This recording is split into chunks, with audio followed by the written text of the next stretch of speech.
আসসালামু আলাইকুম রহমতুল্লাহ। এই মুহূর্তে আমরা যেই মসজিদটি দেখছি এটার নাম হচ্ছে মসজিদে গামামা।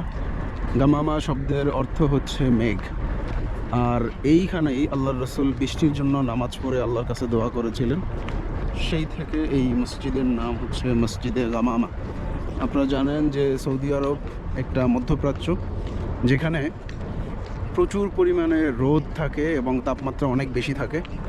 সেই সাথে এইখানে বৃষ্টির আশা করা খুবই কম।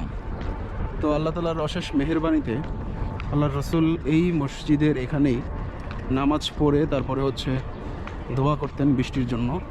সেই সাথে আমি যতটুকু জেনেছি এই জায়গাতে মূলত জানাজার নামাজগুলো পড়ানো হতো। আল্লাহর রসুলের সময়কার কেউ ইন্তেকাল করলে এখানে জানাজা নামাজ পড়ানো হতো। তো এটা হচ্ছে মসজিদে গামামার যে বিস্তারিত বিবরণী এখানে দেওয়া আছে। আর এই হচ্ছে মসজিদে গামামা। আর ঠিক তার পাশেই আরেকটা মসজিদ এখানে আছে, যেটার নাম হচ্ছে মসজিদে আবু বকর সিদ্দিক।